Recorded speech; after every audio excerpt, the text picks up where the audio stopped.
Do you know the difference between magic and tech? Are you a defender of the faith and the one true way? Have you defended your righteous position in forums, conferences, in the highest reaches of the demon realms? No?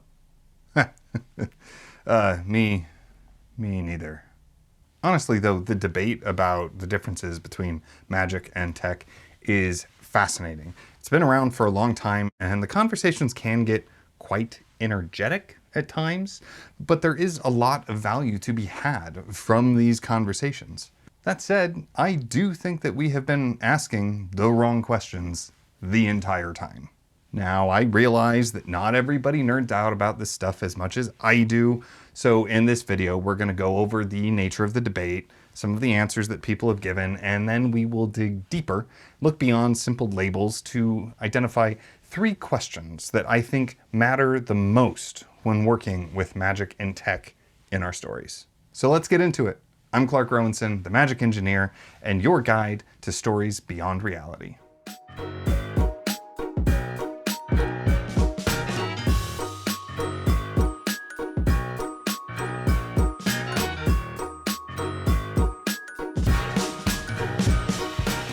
Before we do anything else, I want to make sure you understand the basics of the debate.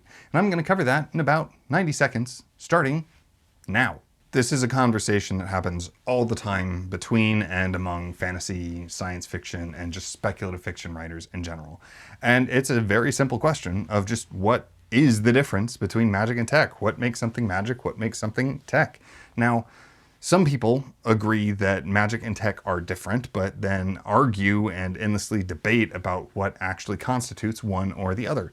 Then there are some people that think it's all really the same thing and it's more of a spectrum. I used to fall in the second camp, but now I'm in a weird space kind of in between. Anyway, over the years, I've seen all kinds of answers to these questions, but a lot of them fall along similar lines of a kind of point-counterpoint setup. If you've heard or participated in one of these debates, you've probably heard things like magic is unknowable and unpredictable, while tech is knowable and replicable. Magic breaks physics, while tech extends physics. Magic requires intent, technology does not. Technology is transferable, and magic is not. Oh, and Clark's third law inevitably gets thrown in there somewhere. It's unavoidable, really. Now, all these answers seem great until you look a little closer, and then you find a huge list of examples supporting it, or exceptions and counterpoints. Then the answers become less clear, and the debate fractures and splits in different directions. But most importantly, it never frickin' ends. And that's most of what you need to know about the great debate. How long did that take me? Haha, got it.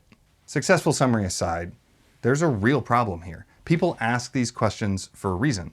A lot of people just want to know what is allowed or isn't allowed for the type of stories and systems that they want to make. Others just want to know what terms they can use to properly communicate to their audience and other creators without people jumping down their throats about it. That kind of communication is immensely valuable. But even though the point of this kind of debate is to bring us to some kind of consensus on terms and give us common language that we can use to discuss these things, it doesn't happen. We're right back where we started, with people having their own definitions and specific opinions, and nobody ever really changing their minds or coming any closer to this sort of communal discussion that we actually want. So you could say the debate's failed, which is exactly why I think the debate is asking the wrong questions. If we had the right questions, we would end up with clearer answers and things that are more actionable. But rather than simply complain the entire video, I suppose I should give you something that's actually useful, shouldn't I?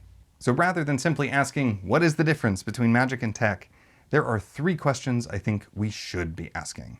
First off, how do we make it feel like tech or magic? Now this may seem like a redundancy.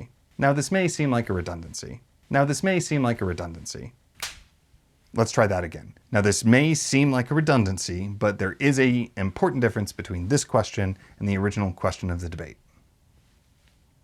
Okay, no looping. We're good. Most versions of the debate I've encountered are heavily focused on stating what tech and magic are. And I think we should be more interested as writers in how to make something feel like tech or magic. Here's the cool thing though. Even though the debate was asking the wrong question, the answers that people came up with are still useful. The answers and conversations can be your guide rails to help you make something feel particularly technological or magical. Not only that, you likely already have highly calibrated instincts as to what makes something feel one way or the other. Just by living in a world filled with technology and all of your experience reading, watching, and playing games and stories with magic and tech in it, you likely already know whether something feels like magic or tech, which is fantastic. Now, if your gut is anything like mine, it's not always reliable. I wish I could trust you. And if you're ever unsure about something feeling more like tech or magic, that's what friends and beta readers are for. I think there is a more definitive answer to this, but that involves a deeper technical discussion, and I am trying to keep this video short. I'm trying so hard to keep this video short. That's the first question we should be asking ourselves. It's even more important that you ask yourselves these next two questions. But first, please take a moment to like and subscribe. It affects the algorithm in ways that only those with Eldritch knowledge understand, but supposedly it does make it easier for people to find my content, which would be wonderful. But enough about that. Let's move ahead, shall we? Which brings us to key question number 2. How does it affect your story? So you've built up a magic or tech system, and now that you have it, what are the implications and the impacts of its existence?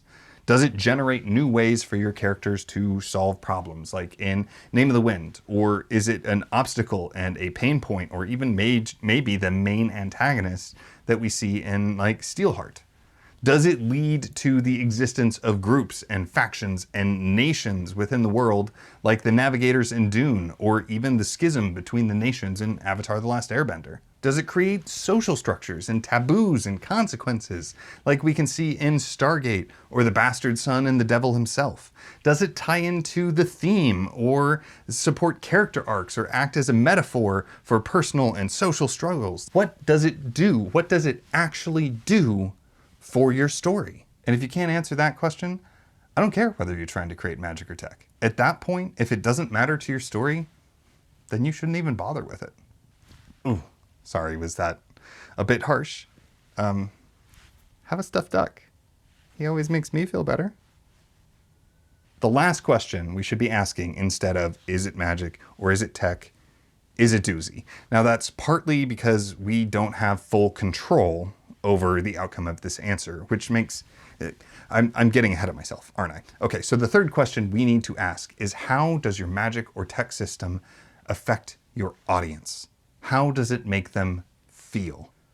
Do they feel smart and clever because they are able to understand the system and the rules and follow along and predict things that haven't been shown yet? Brandon Sanderson is great at this, by the way. Does the system make your audience feel lost and confused, scared, or out of their depth? These are all things which sound bad, but don't have to be. Do they feel a renewed appreciation for the things that they can already do and they already have?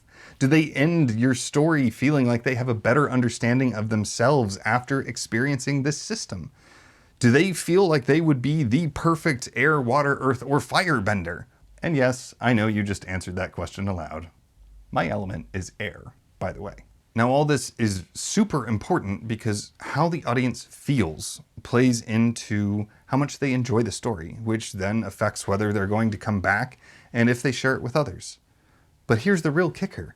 We can't control how other people feel. We can't control what they take away from the story, how they internalize it, or what they decode from what we present to them. See what I mean about that question being a bit of a doozy? It's okay though, because simply asking the question and being deliberate with your choices is going to give you the best chance you have at creating the feelings you want in your audience. So there you have it.